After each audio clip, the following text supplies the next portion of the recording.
Semester 2 standard 6 subject Hindi chapter 7 ये भी एक परीक्षा पार्ट 9 लेखक सुरेंद्र आचार्य। हमने और इस चैप्टर के 7 चैप्टर के जो हमने 8 पार्ट पढ़े 1 2 3 4 5 6 7 8 पार्ट बने हैं। इस 8 वीडियो के अंदर हमें बहुत ही अच्छा ज्ञान और अच्छी शिक्षा मिली है। कैसे? क्योंकि हमें पता होना चाहिए कि इंसान के अंदर एक इंसानियत की भावना होनी चाहिए। ठीक है, जैसे कि हमने लास्ट जो पार्ट 8 है उसके अंदर जो 2 दृश्यों का एक वीडियो के माध्यम से चलचित्र के माध्यम से हमने आपको पूरी कहानी के बारे में समझाया। वो आपको तुरंत समझ में आ गया होगा कि इसमें क्या हुआ था, किस तरह की ये कहानी है और क्या होना चाहिए। ठीक है, और हमें क्या शिक्षा मिली और हम किस तरह से उसके बारे में जानकारी प्राप्त कर सकते हैं, उसके बारे में जान सकते हैं, उसे हम समझ सकते हैं वो किस तरह से। ठीक है, ताकि हमें इस चैप्टर के अंदर, चैप्टर का नाम भी बहुत ही अच्छा था, ये भी एक परीक्षा है कि हमें लोगों की परीक्षा जो भगवान है वो किस तरह से लेता है उसका कोई ठिकाना नहीं होता है, कोई फिक्स नहीं होता है। देखो, परीक्षा हर कोई इंसान देता है। कौन सी? जो स्कूल में पढ़ाई करता है वो हमेशा क्या देता है? परीक्षा देता है। ठीक है, वो परीक्षा क्यों देता है? वो इसलिए देता है कि मैं इस साल एग्जाम दूंगा। जैसे कि आप 6 स्टैंडर्ड में हो इस साल, तो आप क्या सोचोगे कि मुझे अगली साल के लिए मुझे अगली साल 7th में जाना है तो अच्छे लेवल से, अच्छे मार्क्स से, अच्छे रैंक से पास होना है। ठीक है, तो उसके लिए आप क्या करते हो? बहुत ही जी तोड़ मेहनत करते हो। जी तोड़ मेहनत करना मतलब बोले मुझे जो अगली बार जो टॉपर आया था उससे अब की बार मुझे ही टॉपर आना है। इस बार मैं ही टॉपर आ सकता हूं और मैं ही टॉपर आऊंगा।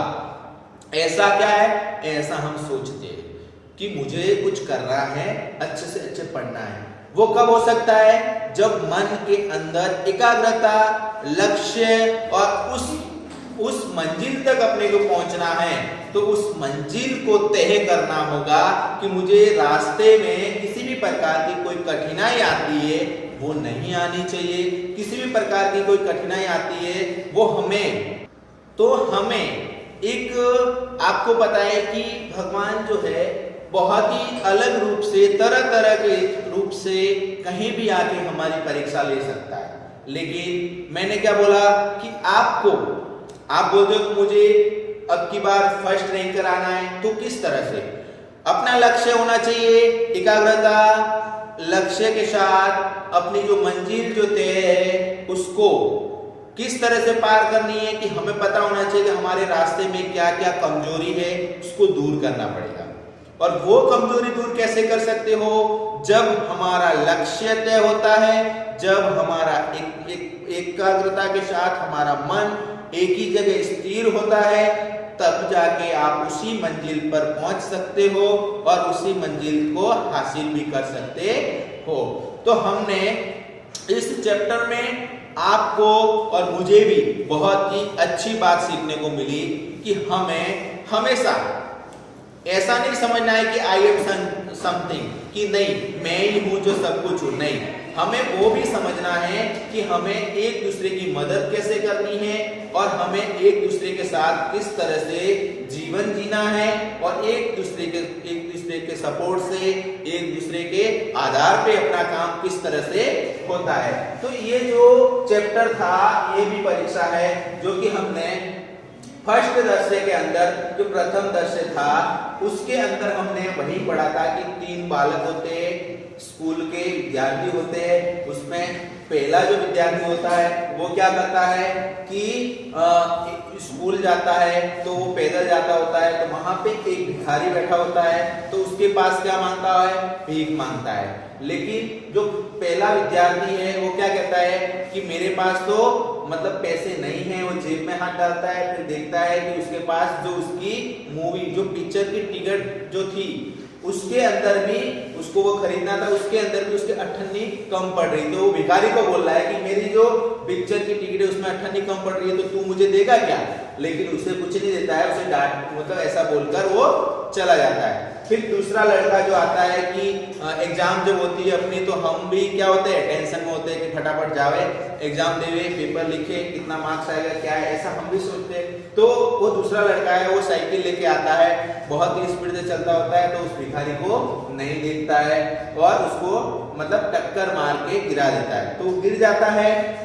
उसके बाद उस भिखारी को क्या लग जाती है, उसके पैर में चोट लग जाती है, उसके हाथ में जो टोकरी होती है वो भी बिखर जाती है, उसके अंदर पैसे होते हैं, उसके अंदर जो फ्रूट वगैरह होते हैं वो भी गिर जाते हैं। तो वो वहीं पे बैठे बैठे क्या करता है, चिल्लाता है कि मेरे को कोई मदद करो। बाजार के अंदर बहुत सारे लोग घूम रहे होते हैं, लेकिन उसकी हेल्प करने के लिए कोई तैयार नहीं होता है, ठीक है।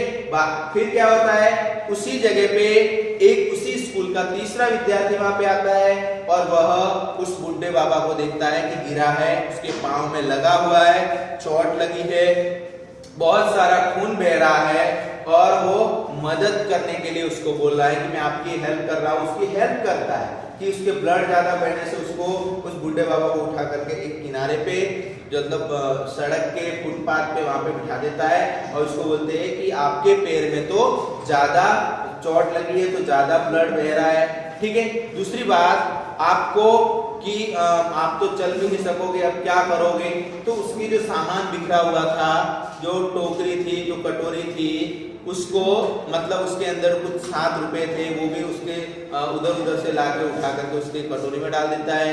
उसके खाने की सामग्री जो थी वो भी कटोरी में रख देता है। उसका सारा सामान है वो इकट्ठा करके एक फुटपाथ पे रख देता है और भिखारी है जो उसको उठा करके एक फुटपाथ पे उठा देता है और बोलता है कि बाबा तुम्हारा तो पैर में बहुत ज्यादा गहरी चोट है और आपके पैर में मतलब खून ज्यादा निकल रहा है, तो आपको तो अस्पताल जाना चाहिए, ठीक है। तो वो क्या करता है, उस लड़का, उसकी एग्जाम की बेल बज जाती है, उसके स्कूल की घंटी बजती है, बेल की घंटी बजती है, तो वो टेंशन में आता है कि मेरी उस तरफ एग्जाम है और दूसरी तरफ में जो लगा हुआ है पाँव में उस बाबा को किस तरह से मैं मदद करूं। तो फिर वो क्या करता है, इसकी हेल्प करता है और उसकी हेल्प करता है कि मुझे किस तरह से मदद करनी चाहिए। तो वो लड़का है, एक बार उसकी जो स्कूल की एग्जाम होती है उसको मतलब इग्नोर करता है कि ठीक है थोड़ी देर बाद लेट जाऊंगा, लेकिन उसको जो भिखारी जो गिरा हुआ था उसके ज्यादा चोट लगी थी, तो उसकी मदद करने के लिए वो तैयार होता है कि मैं आपको हॉस्पिटल तक ले जाता हूँ।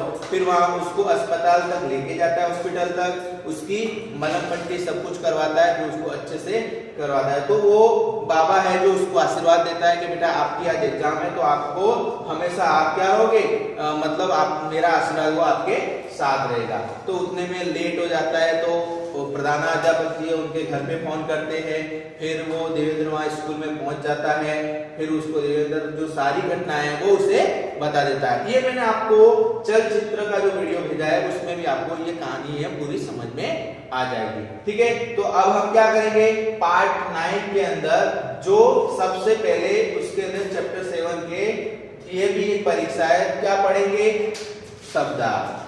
शब्दार्थ जो पढ़ेंगे कि शब्द का अर्थ क्या है वो आपको समझ में आ जाएगा, किस तरह से हमें इस शब्द के बारे में समझ में आ जाएगा कि मैं किस तरह से उसका मतलब ये क्या शब्द कह रहा है और ये क्या उसका अर्थ निकल रहा है, ठीक है। तो देखो शब्दार्थ जो दिया हुआ है, शब्दार्थ का जो पहला शब्द दिया है वो देखो राहगीरी, जो मुसाफिर होता है। जैसे कि बाजार के अंदर बहुत सारे लोग आते हैं, बाजार के अंदर बहुत सारे लोग होते हैं, बहुत सारे उधर उधर सामान खरीदने आते हैं, घूमते रहते हैं। तो वहां पे जो भिखारी ने सबसे पहले एक बूट पॉलिश वाला जो लड़का है अपना बैग झोला लेके उसको मुसाफिर को पूछता है कि आपके बूट में पॉलिश कर देता हूँ और आपको एक जूते को क्या बना दूंगा, आईना बना दूंगा, ठीक है। इस तरह से उनको कहता है, लेकिन वो नहीं मना करते हैं, ठीक है। तो राहगीर का मतलब मुसाफिर, आईना का मतलब दर्पण, जो अपना मिरर जो कांच होता है उसको, जो कांच के अंदर क्या है अपना चेहरा देख सकते हैं, अपने कितने सुंदर है, अपने को तैयार होना है तो हम कांच के अंदर देखकर अच्छे से क्या होते हैं, तैयार होते हैं, ठीक है। फिर देखो शकल, शकल का मतलब चेहरा, जो अपना चेहरा किस तरह का है वो हम मिरर के कांच के अंदर ही देखते हैं, ठीक है। फिर नवनिर्माण, फिर से बनाना, मतलब कोई वस्तु टूट जाती है तो उसे किस तरह से तैयार करना है। जैसे रिनोवेशन हम करते हैं, किस तरह से करते हैं, जैसे घर का करते हैं, कोई दूसरा कुछ कार्य का करते हैं, तो कैसे करते हैं, उसको पूरा टूट गया होता है, बिखर गया होता है, उसका नवनिर्माण हम करते हैं। फिर से बनाना, नई रचना करना, उसकी नई रचना करना, फिर से बनाना और नई रचना करना। मेधावी, मेधावी मतलब होशियार, इंटेलिजेंट, जो मेधावी जो बोलते हैं उसको बोलेंगे होशियार, ठीक है। फिर देखो अनुपस्थित, अनुपस्थित मतलब अब्सेंट होना, ठीक है, गैर हाजिर होना, ठीक है। तो क्या आएगा, अनुपस्थित का मतलब गैर हाजिर, जो आज जैसे कि आप स्कूल नहीं आए, रजा रखी वो, ठीक है। होनार, होनार का मतलब अच्छे लक्षणों वाला, होनार का मतलब उसके अंदर इतने अच्छे अच्छे गुण भरे हुए, अच्छे संस्कार, अच्छे लक्षण, उसे बोलते हैं होनहार। जैसे कि देवेंद्र था, उसके अंदर एक इंसानियत की भावना थी, तब जाके उस बुढ़े भिखारी की मदद की और उसे अस्पताल लेके गया और उसका जो मलहम पट्टी थे वो करवाया, ठीक है। तो इस तरह से हमें भी एक देवेंद्र की तरह बनना है कि हमें भी एक दूसरे की मतलब सुख दुख दोनों के अंदर उसके शामिल होना चाहिए। दुख का हमें हमेशा क्या करना चाहिए, उसका सपोर्ट करना चाहिए कि उस कोई भी मुसीबत में है तो उसे हमें किस तरह से समझाना है, उसे किस तरह से बताना है, ठीक है। तो हमारे अंदर भी एक अच्छे गुण होने चाहिए देवेंद्र की तरह, ठीक है। कर्तव्य, कर्तव्य का मतलब फर्ज, ठीक है। करारना, करारना मतलब जैसे दर्द होता है, कुछ घाव लगता है तो हम दर्द भरी आवाज से चिल्लाना, अरे मुझे कोई बचाओ रे, अरे मेरे ज्यादा घाव लग गया है, मुझे कोई उठाओ रे। इस तरह से आपको भी पता है कि वो जो वहां पे बुड्ढे बाबा जो भिखारी बैठा था वो इस तरह से ही क्या कर रहा था, मतलब चिल्ला रहा था बैठे बैठे। बस्ता, बस्ता का मतलब क्या होता है, थैला, जो अपना बैग होता है उसे कहते हैं बस्ता, ठीक है। तो थैला या दफ्तर, ठीक है। फिर उसके बाद देखो दफ्तर का मतलब गुजराती लोग जो होते हैं ना वो दफ्तर उसको कहते हैं, क्या कहते हैं, दफ्तर देना। बैग को क्या बोलते हैं, दफ्तर, जो स्कूल बैग होता है, ठीक है। फिर देखो बरकत, बरकत, बरकत का मतलब लाभ या फायदा, बरकत मतलब बचत होना, ठीक है, लाभ होना या फायदा होना। पिक्चर, जो चलचित्र, जो मैंने आपको पार्ट नंबर 8 के अंदर जैसे पूरा कहानी का चलचित्र जो आपको भेजा है, आपने अच्छे से देखा भी होगा, आप अच्छे से उसे देखो भी कि आपको तुरंत ही उसके बारे में समझ में आ जाएगा और आपको उसके बारे में उसकी क्या कह रहा है वो भी शिक्षा आपको मिल जाएगी, ठीक है। बेसहारा मतलब जो कोई उसका निसार, मतलब कोई उसका सहारा नहीं होता, जैसे भिखारी का कोई आगे पीछे है ही नहीं था, अगर कोई होता तो उसे घर वाले आते उसे लेकर ले जाते, लेकिन उसके पीछे आगे पीछे कोई नहीं था, तो उसको एक देवेंद्र नाम के लड़के ने उसको मदद करके हॉस्पिटल ले गया था, ठीक है। टांग मतलब पैर, सपूत मतलब लायक पुत्र, जो सपूत उसे कहते हैं जो लायक अपने माता पिता की बातें मानता हो और बड़ों की आज्ञा करता हो, ठीक है, उसे कहते हैं लायक पुत्र, ठीक है। जख्मी मतलब घायल, एक्सीडेंट मतलब दुर्घटना, लेट जो देर आना, जैसे लेट होना मतलब देरी से आना, वो स्कूल में लेट गया था, एग्जाम थी तो वो स्कूल में क्या गया था, वहां पे लेट पहुंचा था, ठीक है, देरी से आना। इंसानियत यानी मानवता, इंसानियत का मतलब होता है मानवता। जॉब यानी खून पीने वाला, जो आपने देखा हो जैसे कोई बड़ा जानवर होता है, जैसे कि बफेलो जो भैंस होती है उसके ऊपर छोटे छोटे ऐसे जीव बैठे होते हैं, उसको बोलते हैं जॉब, जो खून पीने वाले जंतु जो विशेष होते हैं, ठीक है। जो फिर देखो रेजगारी, मतलब रेजगारी का मतलब छोटे छिपके, जो जैसे कि भिखारी भीख मांगता था, कोई 1 रुपया डालता था, कोई 2 रुपए डालता था, वो उसकी क्या थी, रोजगारी थी, ठीक है। हाका यानी प्रयोग मतलब फेरिये जो होते हैं ना, जैसे हम हमारे सोसाइटी के अंदर हम रहते हैं या हमारी गली मोहल्ले में हम रहते हैं तो फेरी वाले आते हैं, जो चिल्लाते हैं, जैसे कि स्टेशन पे अखबार वाले चिल्लाते हैं अखबार ले लो, अखबार ले लो, चाय वाला चाय चाय चाय करता है कि नहीं, जैसे कि बूट पॉलिश वाला बूट पॉलिश करवाओ, वो सब ऐसे करते हैं कि नहीं। तो इसी तरह से हमने इस चैप्टर 7 के ये भी एक परीक्षा है जो उसके शब्दार्थ है, उसके अर्थ से ही हमें पूरा चैप्टर है वो भी समझ में आ जाता है और हम अच्छे से समझ भी सकते हैं। फिर देखो मुहावरे, मुहावरे का अर्थ होता है कि किस जो दो शब्द दिए होते हैं उसका पूरा मुहावरा जो उसका अर्थ दिया होता है वो हमें समझ में आ जाता है। जैसे कि देखो मुहावरे, आईना बनाना मतलब बहुत ही चमक लाना। आप क्या करते हो, भूल जाते हो मुहावरे में, लेकिन अभी देख लो, आईना बनाना बहुत चमक लाना। रोब जमाना अपना प्रभाव दिखाना, रोब जमाना मतलब हुक्म, किसी पे दबाव देना कि नहीं ऐसा करना ही पड़ेगा, उसे बोलते हैं रोब जमाना। ठीक है, अपना प्रभाव दिखाना।